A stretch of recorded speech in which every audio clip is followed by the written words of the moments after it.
Alright, this is an overview of just all my tanks, a little talking video. It might be fairly long, considering how fast I move. But this is the smallest tank I have. It's a 2.5 gallon. This is an immersed tank. It sits on my windowsill. Considering it's winter here, it's actually been very cold. It's not all that appealing, but it's mainly for propagating these Petite Anubis, and I have no idea what that plant is. It just decided to grow in here. But there's about 8 of them in here. These guys need to be divided soon, and I don't know. I'm not sure how well they'll fare over winter because they're right up next to the window and it's quite cold. But yes, it's a little tank, and then my biggest tank is this 55 gallon that I've had for a very long time. 55 was my very first tank that I got, not this.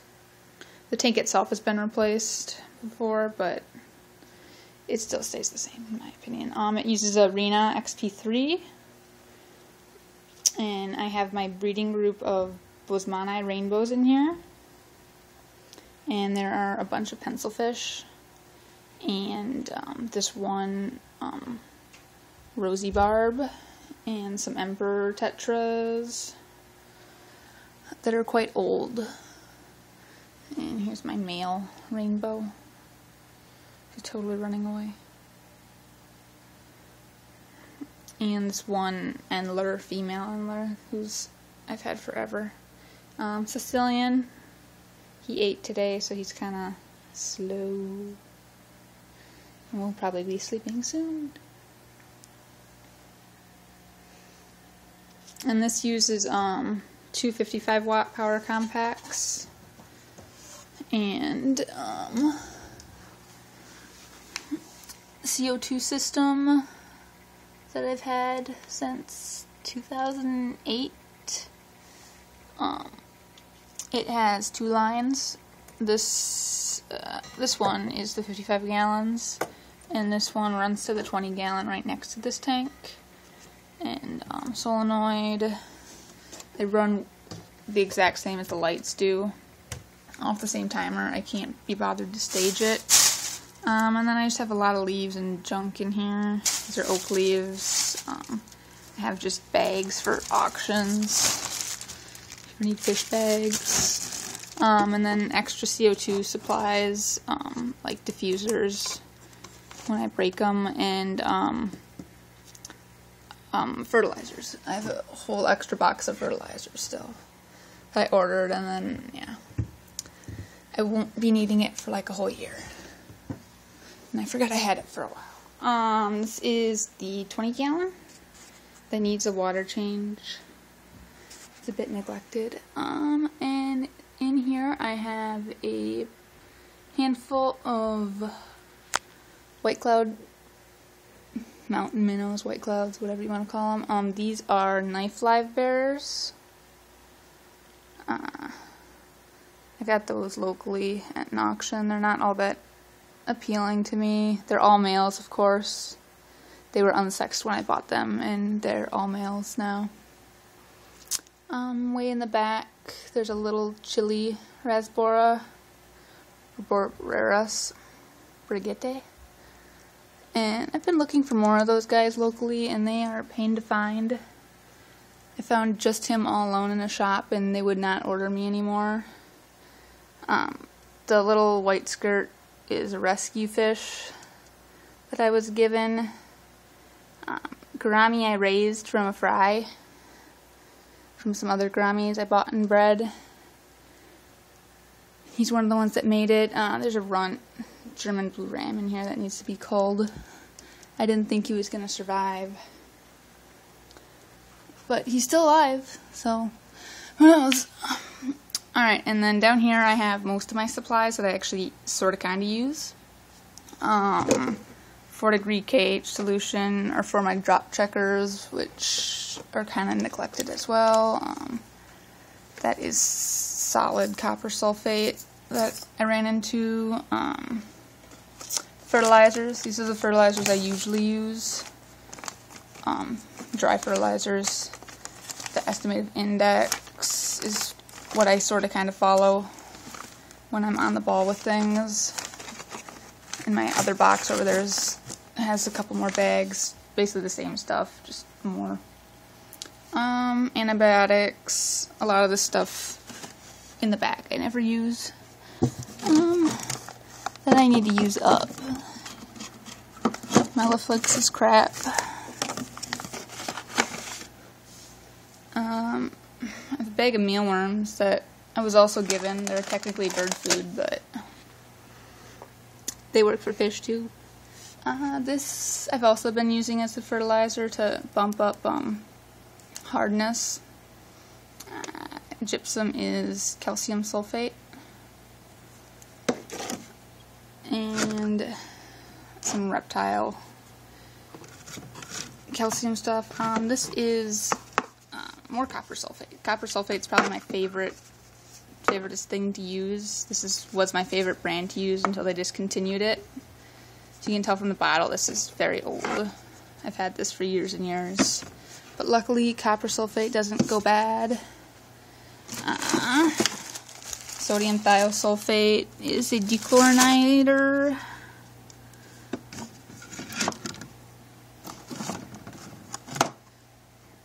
I don't even really know what half this stuff is. Alright, Eheim 211 that I got from the Goodwill for like $10. It has its little, has some DIY on-off valves for when I have to clean it. It's kind of a pain to clean. Timer controls the lights on this tank. All my tanks have timers. It's an important thing to have. This tank uses a single 55 watt power compact, so both these tanks use the exact same light bulb. This one blew up on me last year. The ballast finally kicked it after 5 years or so, and I finally got it replaced a while ago, so it should be running for a very long time now. And then this is my main, well, most of my tanks, I guess. The top one is a 40 breeder, and the 3 10 gallons on the bottom. And then I built this stand and this hood, which is 8 13 watt CFLs, which gives it about the same wattage as the 55 back there, but overall the 55 has higher light, but it is deeper too. Fish in this tank, I have a couple cories that I was given. I have these loaches that I've posted a couple videos of. My camera will focus. Creek loaches that like to burrow.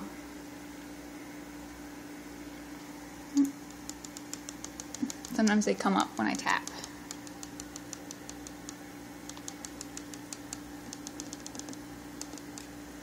There's one back there because the sand was moving, but he's not going to come up.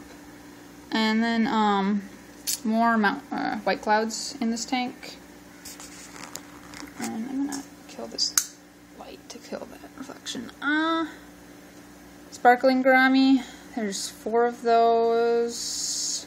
Supposedly, I have a couple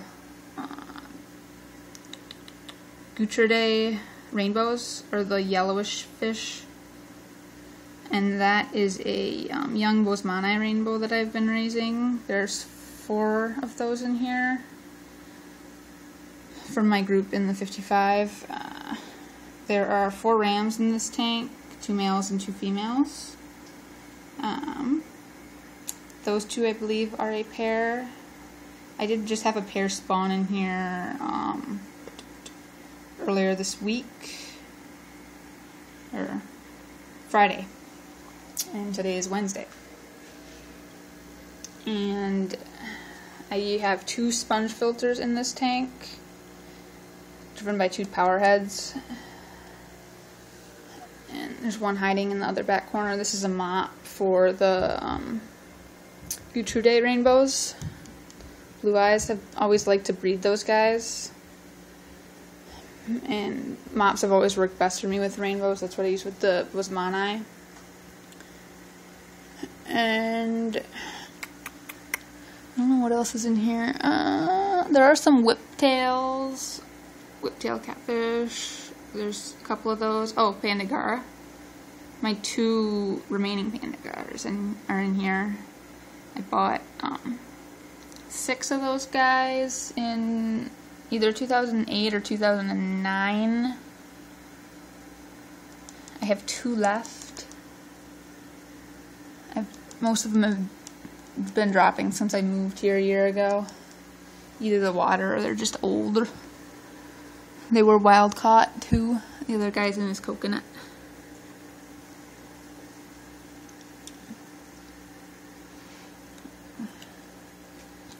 Ram. And then down here I have one of my fry tanks. These are all, most of these are baby Bosmani rainbows. There's about over a dozen of the rainbows in here, and there's 2 juvenile German blue rams now. And I have some nice slidey tops on these. I really like these. They're just DIY tops. And I've actually been meaning to make the 40-gallon one of these. They just slide on a piece of trim that you can get really cheap compared to this kind of top, the hingy top, which I don't care for as much because the hinges always break, which is most of my tanks now. This is, I like these hoods for 10 gallons, the 2 13-watt spiral compacts compared to, this is my only T8 light that I have running. I have a lot more of them, I just don't use them because I don't like them. And then there's a ton of ram's horns and hornwort in here. It's about the only tank it really likes. And then in here are a ton of baby rams. These guys were 14th December. These were the ones that were laid in the 40 on Friday, and then I'm moving them in here. And this tank was soaking wood before that. I actually changed 90% of the water, but it's still tinted. And then there's a handful of, there's those 3 Bosmani rainbow fry in here that just kind of showed up. Probably because I moved some plants over from the 55, and then, ta-da! I'm really good with the rainbows, they just take forever. These rainbows were hatched around September 1st, 2013, and they're fairly small still. I mean, they're growing pretty well for rainbows. Rainbows just grow slowly compared to the ram, who's much younger than them and much bigger now.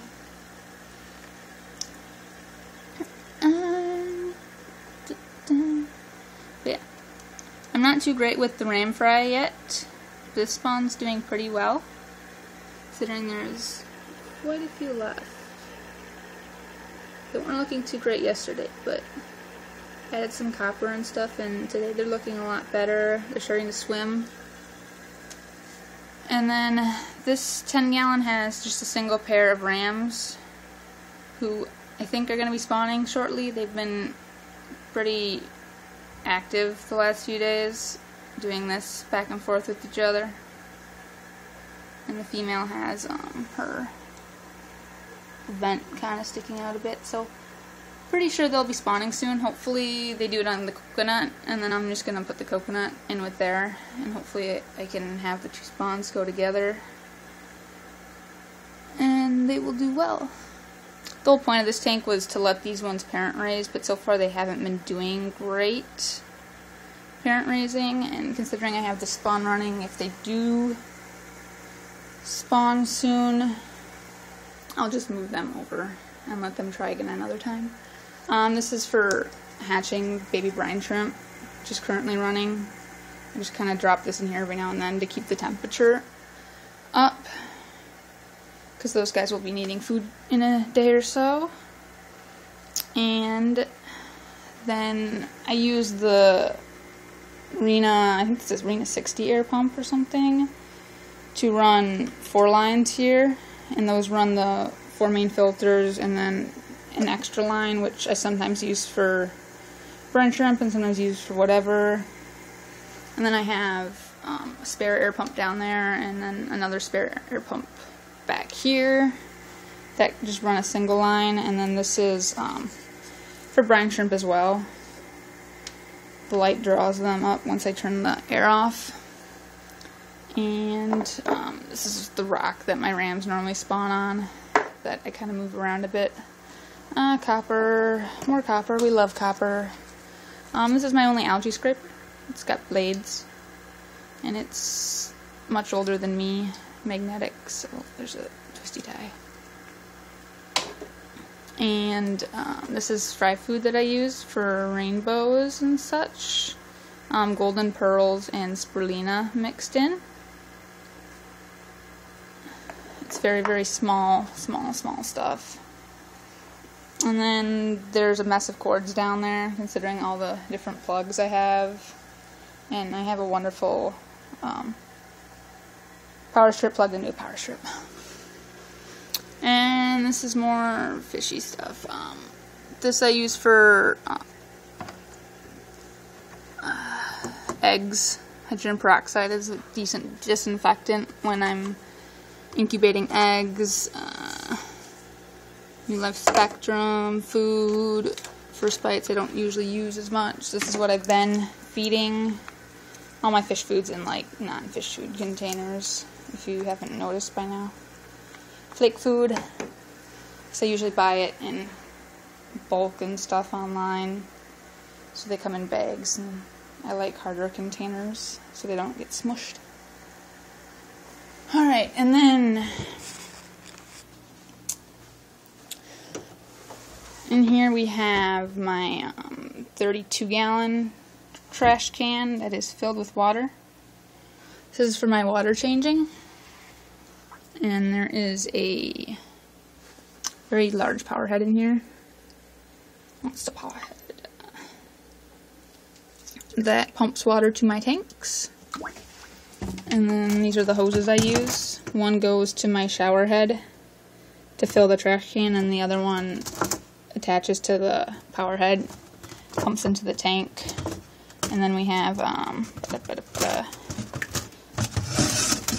the gravel vac thing, which pops off and swap around. I have another one of these, but it's got a stupid check valve built into it, so it can't go both ways, which kind of makes it useless for me.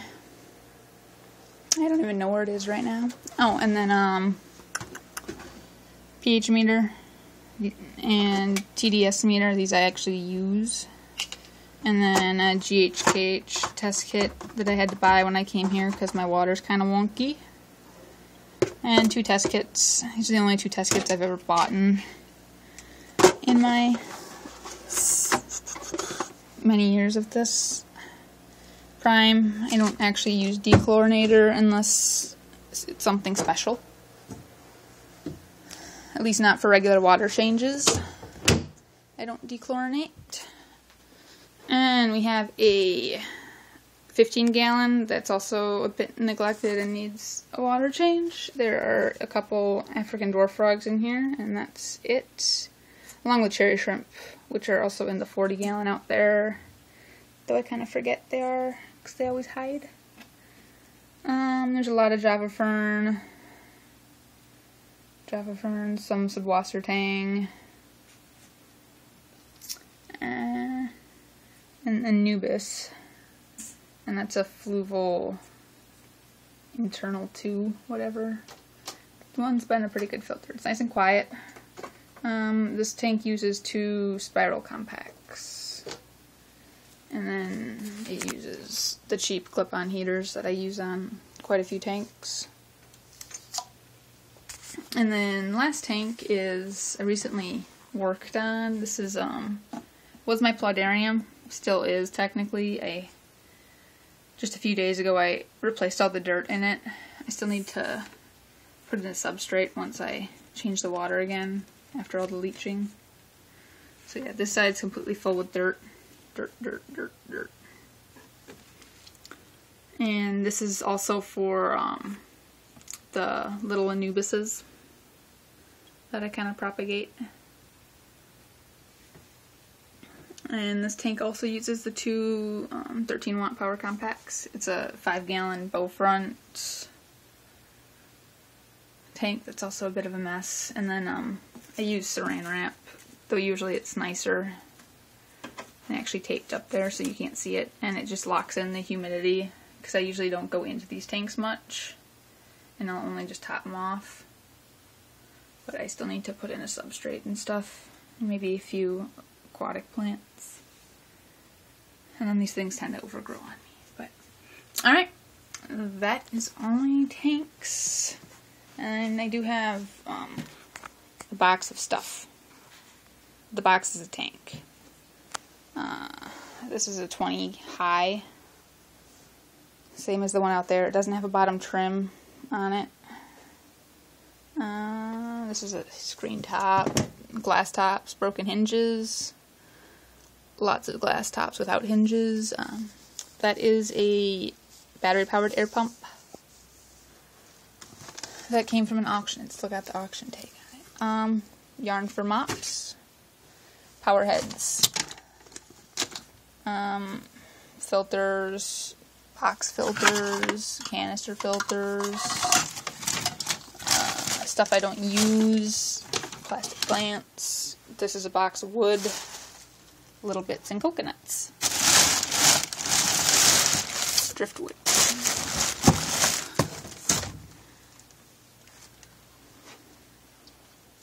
And then I have down the hallway a storage locker that has like way too many tanks in it, along with more stuff. And it's actually the stuff I use that's all down there for some reason.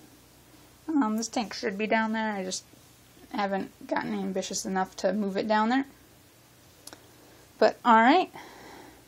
And then I have a bunch of different hoods, lights. So much crap. But alright. That is all my fishy stuff.